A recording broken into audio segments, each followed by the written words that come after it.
Tudo sobre o Pacto Global. Lançado em 2000, o Pacto Global orienta a comunidade empresarial em todo o mundo no avanço das metas e valores da organização. A gente tem a honra de bater um papo aqui hoje com o CEO do Pacto Global da ONU no Brasil, Carlo Pereira. Tudo bem, Carlo?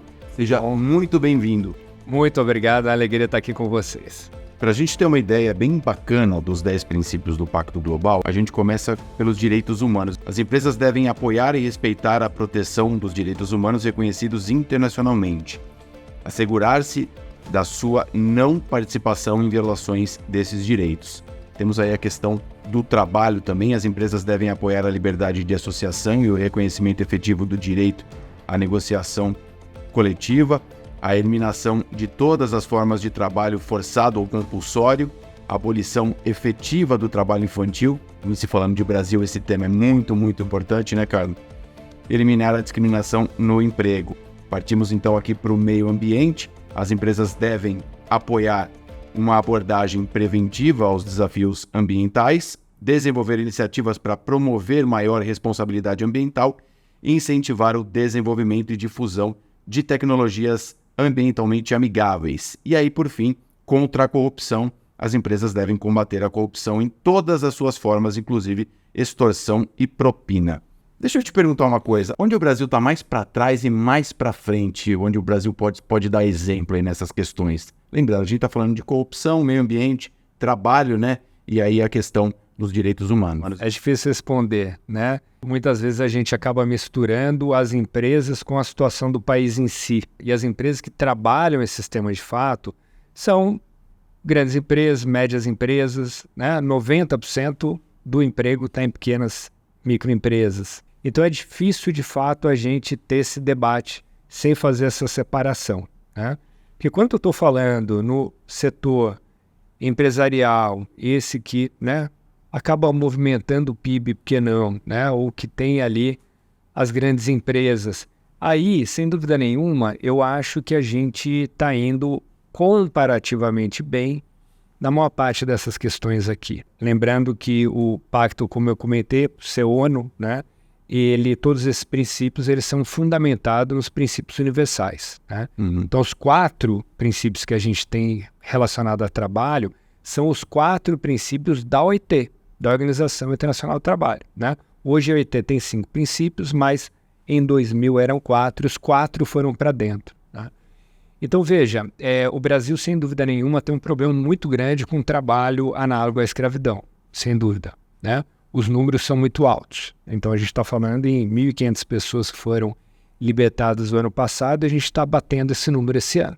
Então, é um número horroroso. Não dá para a gente falar que não. Esses dados, eles dificilmente estão atrelados a grandes empresas, né? E isso deixa a coisa melhor? Não deixa, sem dúvida nenhuma, né? Mas o que as empresas têm que fazer é entender quais são essas questões. Então, hoje em dia, por exemplo, a partir de outubro, quer exportar alguma coisa para a União Europeia, você tem que ter a devida diligência feita em direitos humanos, né? Que significa identificar quais são os seus pontos fracos e o que está acontecendo, não só na tua operação, mas na tua cadeia. Olhar para dentro mesmo. Olhar para dentro, né? Entender seus problemas, né? Então, a gente sabe, por exemplo, a questão do trabalho análogo à escravidão está muito concentrado em determinados setores. Têxtil, agro. Se você fala questões ambientais, são outros setores, né? Então é difícil, assim, né? Eu acho que na média e comparativamente, né? Tô até falando muito comparativamente, porque estou vendendo aqui, parece que a situação está resolvida, né? Não está, né?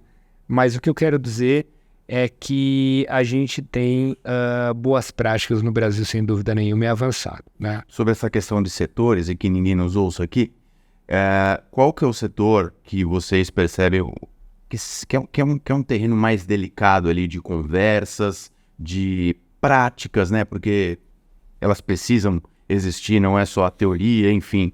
Onde que vocês encontram mais oportunidade? Olha, é interessante, né? Porque muitas vezes nessa agenda as empresas querem praticar greenwashing.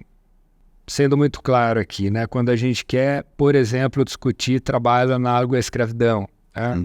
Como eu falei, às vezes está concentrado em determinado setor, você tem dificuldade em falar sobre aquele tema naquele setor, né? Porque é uma agenda ruim, não é uma agenda positiva. né? Mas a gente tem que endereçar. Tá?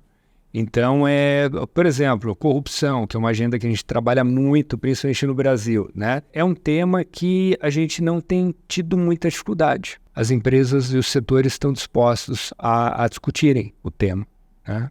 Para a gente tentar reduzir ao máximo essa questão, né? Que a gente sabe que fere tanto o Brasil e as empresas aqui no Brasil. Tem os setores assim, tem dificuldade de discutirem alguma coisa, né? Querem discutir outras, e a gente tenta, claro, sempre puxar aquele tema que é mais sensível para que o setor avance naquilo. A grosso modo, estamos no caminho certo? Eu entendo que sim. Eu, de novo, assim, né? Alguns me acham otimista demais, mas o que eu sempre digo é o seguinte: se você olha para frente, te dá um desespero, né? Que só olha crise climática, fome aumentando e não sei o quê. Você fala assim, né? Ferrou. Agora, se você olha para trás, o avanço que a gente teve nos últimos anos foi um negócio que eu nunca imaginava.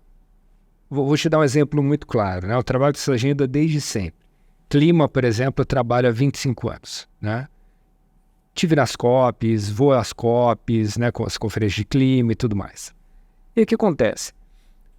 A gente teve uma frustração enorme na COP 2015, em Copenhague, né? Essa foi uma frustração gigantesca e a gente tinha um momento ali muito oportuno, politicamente, para fazer alguma coisa. Só que daí veio a crise de 2008, que foi 2008, né?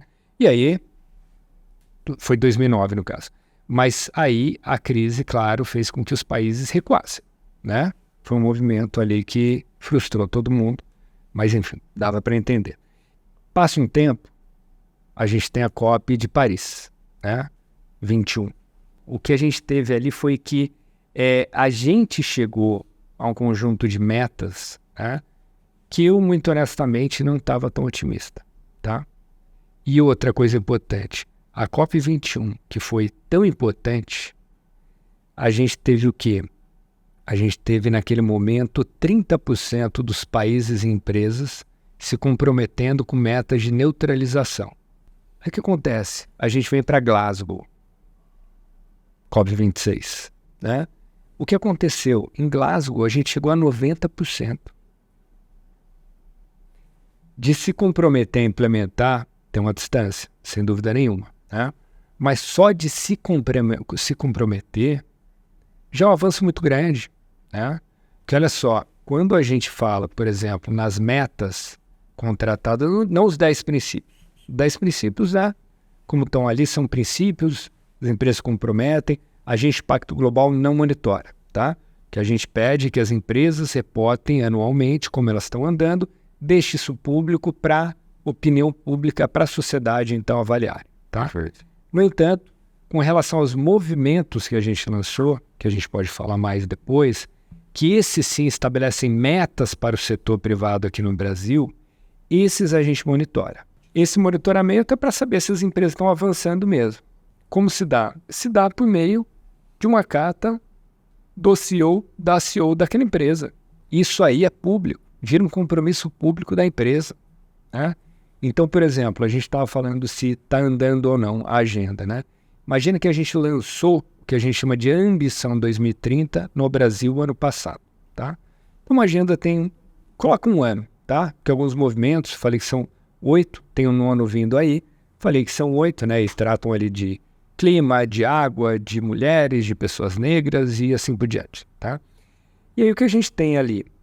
Hoje, a gente tem mais de 410 metas contratadas, 410 compromissos, tá? Que cada compromisso, ele acaba sendo dividido ali de 5 a 10 metas. Tá. Eu estou falando aqui... Para 30. Para 30. Estou falando aqui 2.000, 3.000, 5.000 metas em si contratadas, tá? O que significa isso? Significa que esse tema, ele foi levado para o CEO, foi levado para a diretoria executiva e, em muitas empresas, ao conselho de administração. Então, assim, não é uma coisa assim um momento de fraqueza de um profissional de sustentabilidade, tá? É uma decisão tomada por um conselho de administração ou, no mínimo, por uma diretoria executiva. sabendo que é um compromisso público, sabendo que a sociedade, o Pacto Global e várias outras instituições vão monitorar. Então, por isso que eu acho que a gente vem caminhando bem. A mídia, de uma maneira geral, dá a cobertura adequada ao pacto, você acha? Olha, a gente vem ganhando uma notoriedade cada vez maior na mídia, sem dúvida nenhuma, né? E a gente acaba focando mais numa mídia que nos interessa. Porque o mandato do Pacto Global dentro do sistema das Nações Unidas é o setor empresarial. Então, por exemplo, eu tenho a coluna no Valor, né? E é mais importante do que ter no jornal que tem uma circulação maior. Por quê? Porque o público que a gente quer conversar, que a gente tem que conversar, é a liderança empresarial. Né? Então, assim, aumentou muito a exposição do pacto, sem dúvida nenhuma. Né? Até por conta do tema. Né? A gente fez uma pesquisa, por exemplo, do quanto que o tema ESG era buscado. Né? Google Trends, por exemplo. Né? É um negócio, assim, absurdo. A gente faz esse estudo aqui. Você faz esse estudo. É impressionante, não é? Então, assim, há 2, 3 anos, assim, isso as pessoas mal buscavam. Hoje em dia, é um negócio, assim, impressionante, impressionante. Por isso que eu falo, né? Olha para frente, baixa o desespero. Se olha para trás, dá um quentinho no coração, porque a gente avançou muito rápido nesses últimos anos. Carlo, para a gente encerrar, dá um spoiler para a gente, então, de 2030. O que você espera chegando lá? Pergunta fácil essa. E em 2030, assim, certamente a gente não vai atingir as metas, tá? Que fique muito claro, seja aqui no Brasil, seja no mundo. Né? Inclusive tem um movimento de países desenvolvidos, né, querendo, sabe, encerrar com a agenda e ir para uma outra. Né? E os países em desenvolvimento e a própria Organização das Nações Unidas defende que não. Falou, pô, a agenda está aí. A gente sabe o que a gente precisa fazer, né? A gente não vai atingir, a gente mede o quanto atingiu, o quanto não atingiu e segue nela, né? É o que eu defendo. Então, assim, certamente, dado todos esses percalços que a gente teve aí no meio do caminho, não atingiremos as metas, né?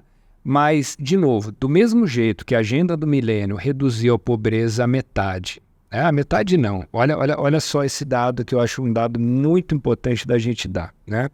A Agenda do Milênio, que foi antes da Agenda 2030, então 2000 a 2015, como eu comentei, a gente saiu de 30% de pobreza extrema, 36% na verdade, para 10%. Né? Então, assim, em 15 anos, né? Então, gente, é o que eu falo, assim, é claro que 10% de pessoas em pobreza extrema é muita gente. Como diz a agenda, a gente não pode deixar ninguém para trás. Mas, ao mesmo tempo, a gente tem que celebrar os avanços que a gente tem feito na humanidade ultimamente, né? E é aquilo que eu comento, e de novo não quero ser um otimista tóxico aqui, mas a humanidade, ela nunca teve tão bem como está agora, tá? Comparando a 30 anos, a 50 anos, a 100 anos. Nunca teve tão bem. Brasil, mortalidade infantil na década de 1990 no Brasil era por volta de 90. Hoje é 15, muito superior dos países envolvidos. Mas a gente, no espaço aí de 30, 40 anos, a gente reduziu, né? Saímos de 200, a gente foi para 90, e hoje em dia a gente está em 15. Então a gente, de fato, vem avançando muito.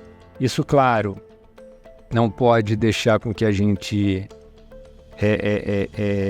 se acomode, né?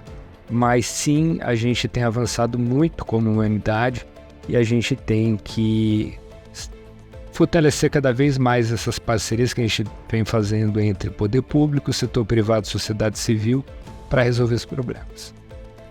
Vou terminar com essas boas notícias, com esses bons números que você trouxe. Uma aula. Carlo, obrigado, viu? Seja sempre muito bem-vindo aqui ao Banco Safra e ao Papo de Especialista. Obrigado. Turma, é isso. Até o próximo Papo de Especialista. Valeu!